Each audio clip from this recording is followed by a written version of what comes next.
let's go to you. Preseason game last night. Oh, yeah. Obviously, Justin Simmons news is big. We'll continue to talk about it for the next 2 hours because that is the only news really that has happened overnight. That's it. But the Patriots game last night against the Eagles, what did you see as a Patriots fan?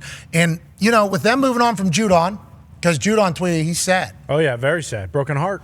Raw wave. Mm-hmm. You know, he's putting quotes out. Bummed out. About him being bummed out, Feel sad. bad. Moving on from New England. Yeah. So that would appear as if then this was the New England Patriots' decision. Mm-hmm. And is it strictly because they didn't like the way things were going in practice? This is a distraction? Or was it them saying, hey, yeah, we do need to think about the future and move on?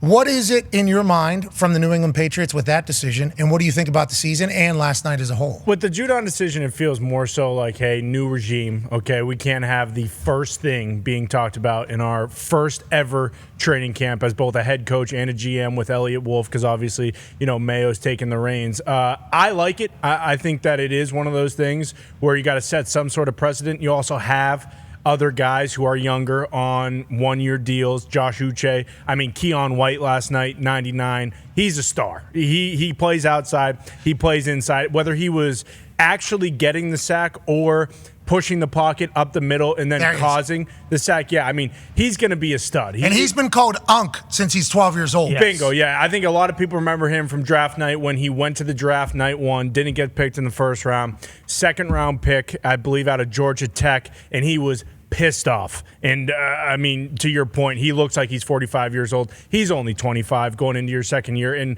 you know, when we talked to Belichick, especially on draft night, he talked about how, hey, when you're picking guys, of course, you know, you want them to be good right away, but you're picking these guys off of projections of what they're going to be year 2, year 3, year 4. And he's a perfect example of that. All camp, he's been a leader in, like I said, only 25 going into his second year. For him already to kind of take a leadership role in the team is huge. So you kind of, you know, with Judon having his whole entire drama, whether it was drama or not, because he did end up coming back and playing for the Patriots in practice, no need to have it. You know, this is a new era completely, whether it was the Brady era before where, you know, Bill carried us through, but now it's a completely different, hey, Brady and Bill are gone. This is now New England. What are you going to do there? But again, New England. There it is. That's that new.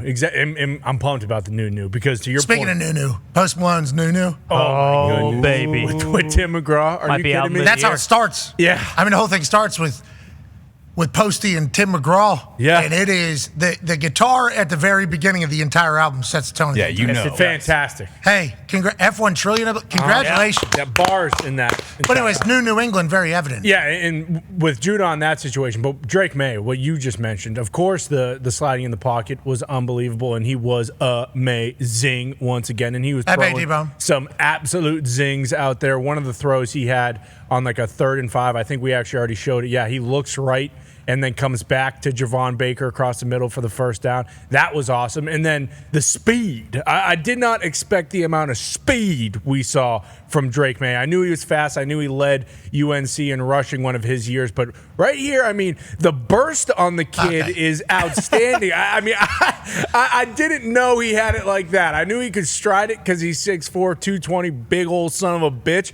But, I mean, he outruns everybody for a touchdown. And then this one, too, off balance. Hey, how are you? Guy in your face.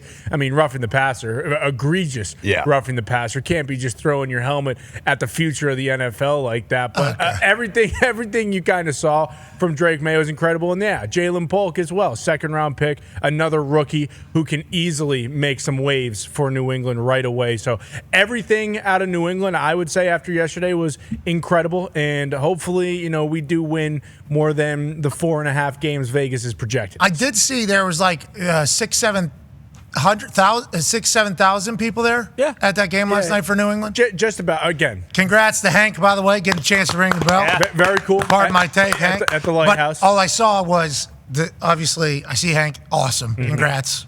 Been a part of something special for a long, long time. But then you see the stadium, and it was just, it looked like it was pre-recorded. Yeah. When the game wasn't happening. You know? I mean, look, it was raining, which again goes to the fact that how Patriots fans. We're talking about the Cowboys not being in practice. Yeah. Well, I mean, that place was completely empty. Oh, yeah. Just a little rain. Keep them away. You know, well, that's the thing about this new.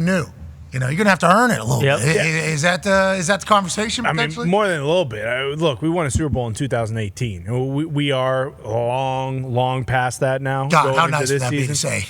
But Colts haven't even won the division since 2016 or something like that. Bingo, and let alone the Super Bowl. We just won the NBA championship, okay? So, Okay, you're going to have to earn a little bit. We're talking preseason in the rain. Yeah, I don't know how many people are showing up respectfully, but, they win a couple games early. We'll see. I respect it.